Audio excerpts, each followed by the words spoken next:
जो मुस्कुरा रहा है उसे दर्द ने पाला होगा, जो चल रहा है उसके पाँव में छाला होगा।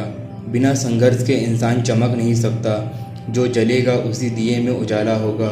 संघर्ष क्यों बचे संघर्ष से, संघर्ष ही तो जीवन की आत्मा है। जितना कठिन संघर्ष होगा उतनी ही शानदार जीत होगी। तो दोस्तों, ये कहानी एक किसान की है। एक बार एक किसान भगवान से बहुत ही नाराज़ हो गया। किसान बहुत मेहनती था, बहुत मेहनत से वह खेतों में अनाज उगाता था, उसकी देखभाल करता था, पर अक्सर उसकी फसल खराब हो जाती। कभी सूखा पड़ जाता तो कभी बाढ़ आ जाती, कभी तेज़ धूप, कभी आंधी, कोई ना कोई कारण बन ही जाता कि उसकी फसल खराब हो जाती। एक दिन वह किसान गुस्से में आसमान की ओर देखकर भगवान से कहा, है ईश्वर, आपको लोग सर्वज्ञाता मानते हैं कि आप सब जानते हैं, कहते हैं कि आपकी इच्छा के बिना एक भी पत्ता नहीं हिलता, पर मुझे तो लगता है कि आप छोटी सी छोटी बात भी नहीं जानते। आपको तो ये भी नहीं पता कि खेती बाड़ी कैसे करते हैं। अगर आप जानते होते तो हर समय जो बाढ़, आंधी और तूफान आते हैं वो कभी नहीं आते। आप नहीं जानते कि कितना नुकसान उठाना पड़ता है हम किसानों को। यदि आप मेरे हाथ में यह शक्ति दे दे कि जैसा मैं चाहूँ वैसा मैं मौसम कर दूँ, फिर आप देखना मैं अन्न के भंडार लगा दूँगा। भगवान इस किसान के तीखे वाक्य सुनकर मुस्कुरा रहे थे और वह किसान के सामने प्रकट होकर बोले, मैं आज से तुझे यह शक्ति देता हूँ कि तुम अपनी खेती पर तुम्हारी जैसी इच्छा ही तुम वैसा मौसम कर दोगे। मैं बिल्कुल भी दखल नहीं दूंगा, तुम्हारी इच्छा से सब कुछ होगा। किसान बहुत खुश हो गया। किसान ने गेहूं की फसल अपने खेतों में बोई।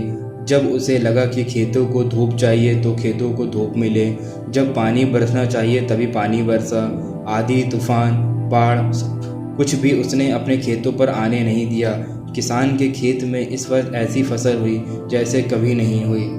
हरी भरी लहलहाती फसल, मन ही मन वह बहुत खुश हो गया और सोचने लगा कि अब सबूत के साथ दिखाऊंगा भगवान को कि इसे कहते हैं शक्ति का सही उपयोग। मेरी सफलता देखकर उन्हें अपनी नियम जरूर बदलने पड़ेंगे।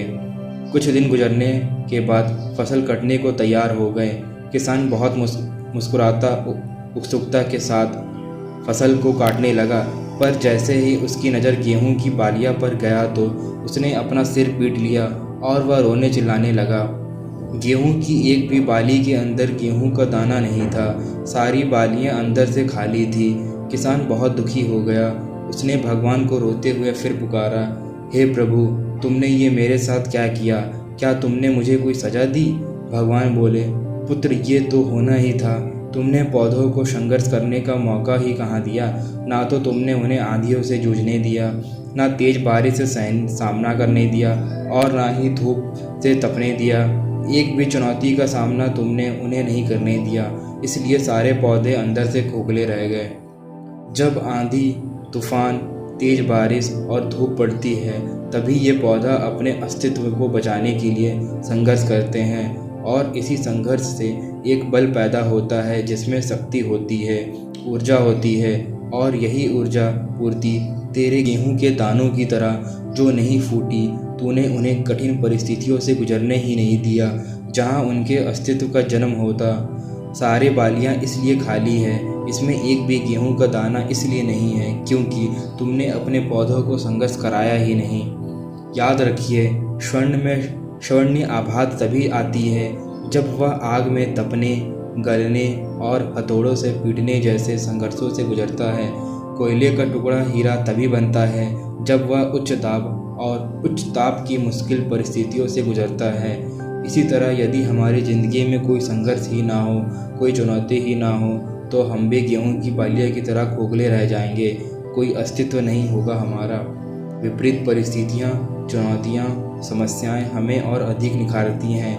यदि जीवन में कठिन परिस्थितियां और चुनौतियां आए तो घबराना मत, बल्कि सामना करना, विश्वास करना कि आप और अधिक निखर कर जाओगे और अधिक मजबूत बन जाओगे।